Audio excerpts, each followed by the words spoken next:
everyone, welcome back to my channel. I do hope that you're enjoying it.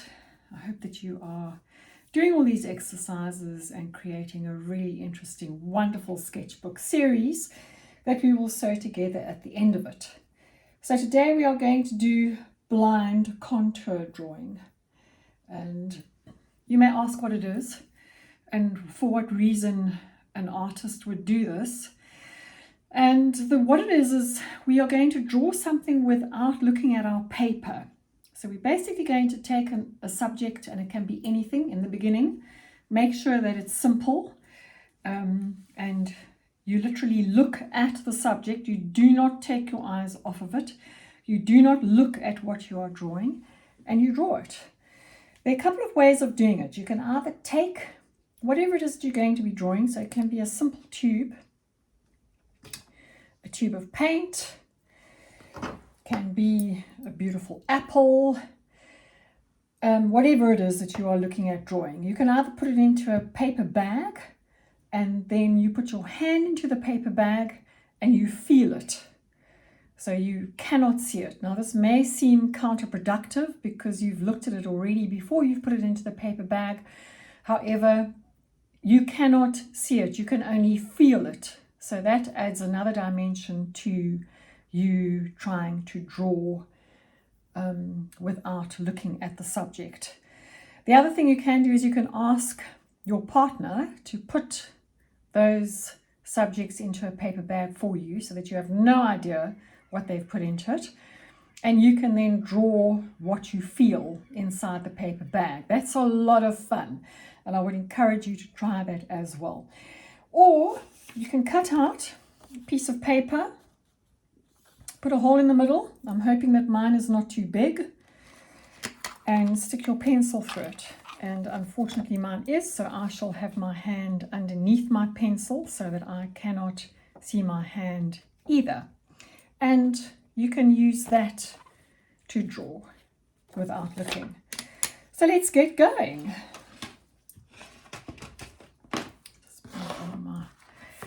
Stuff out of the way.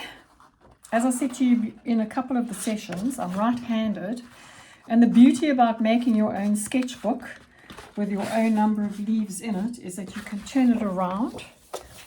As a left-handy, obviously you would do the other, you do it the opposite way around. Okay, so we're going to draw this tube. I'm going to put it here. You will see it from a different angle to what I see it at. If I can just get it to lie still. Let me put this here, and you can choose to draw that shape. Let's put this here, makes it a bit more interesting, and let's get going. I'm going to choose a 2B so that you can actually see what I'm doing. Well, afterwards we can see what it looks like on the video, because a 2H might be a little bit too soft. So we do hold our pencil like this and not as I've shown you before. And I'm going to start, and we can't see what I'm doing here. And we very, very slowly draw, go around the subject with your eyes, and very, very slowly draw it. This is not to be rushed. This is very, very good for your hand-eye coordination, and you will see that in the beginning you get some really strange shapes. Nothing matches, nothing, and that's what I've got. And you can see that I have gone completely skew here. I have not got the length of this tube whatsoever, and that just shows you just how out of sync I am with doing this. I used to do this a lot. And believe me, this is the most incredible thing to do, is blind contour. So let's try and give it another shot. As I said to you, you're supposed to go very, very slowly. You're supposed to let your hand catch up to your brain and not let your hand drive your brain, which is invariably what I try to do, because I try to do everything as fast as I ever possibly can. So let's see what we end up with on this one. Oh, it's a little bit better. You see, already we have a bit of improvement. So this was 1 and this was 2. And if you continuously do this, so let's try another one. Do it slowly. As I said to you before, one of my biggest challenges is doing everything as quickly as I can. I'm quite impatient, and let's hope that I get it. Yeah, you see, it definitely improves the more you do it. So that's 1, that's 2, and that's 3. So let's try it with a tube of paint. A little bit more difficult. And let's see what we get here. So we have the lid, and the lid has got these angles down. And as I said to you, do this slowly. You can go as slowly as you want. Oops, sorry, the piece of paper's moved. I'm just going to put my other hand on it. Okay, now I can see it out of the corner of my eye at the top there, but I'm going to ignore it. And it's purely because I've done such a long tube. My piece of paper is not big enough, but I'm not looking at it. Right, so that's the tube. And you can see that I have not connected it here. That's missing. But it's not too bad. It's not too bad. I'm going to try it again. Let's just try and get the angles right across the top of the lid. I'm going from the right hand side across to the left and down. Going straight down the side to the bottom where it's at a crinkle.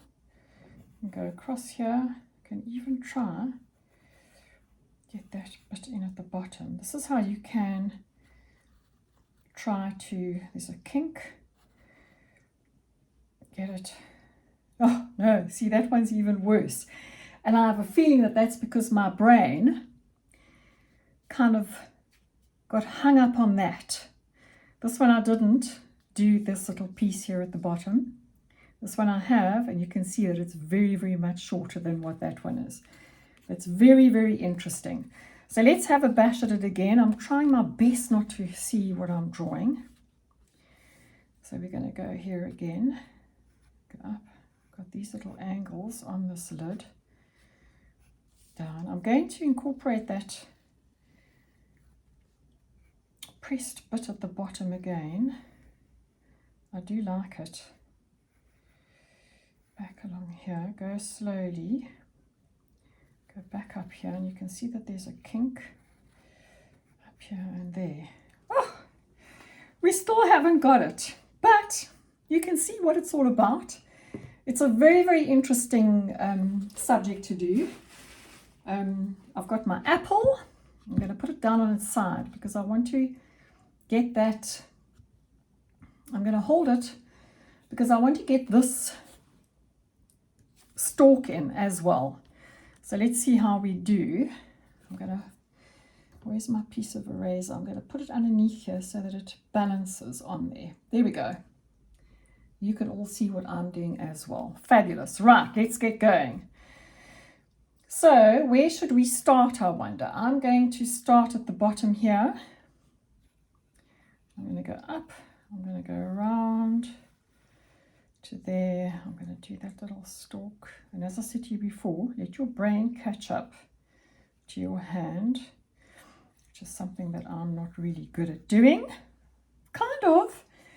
We kind of got the shape of it.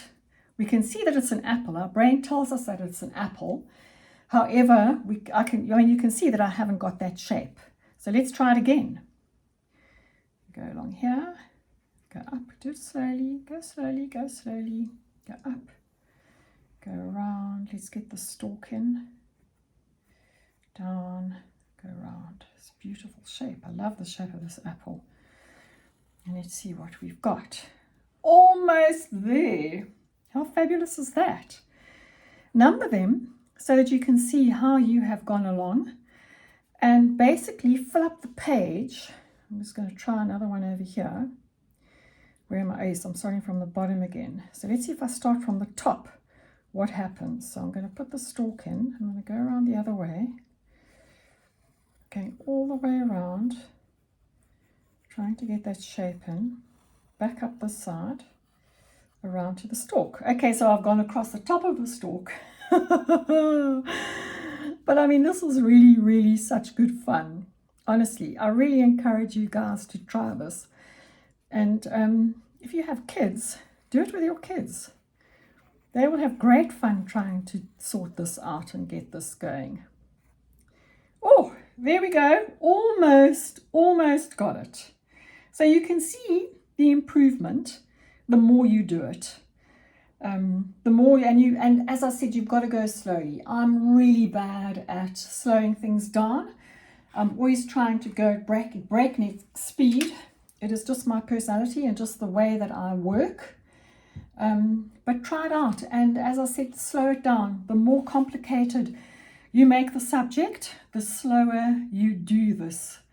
You just take your time and let your eye run around it, and let your hand follow your eye, and not like me where I'm trying to push it, where I'm trying to get my brain to follow my hand rather than my hand to follow my brain. Please carry on with this exercise. It is such good fun. Put the date in at the bottom so that you know when you did this and that you can look back at what you have achieved. Have an awesome week, everybody. I hope you had fun doing this like I did. Bye.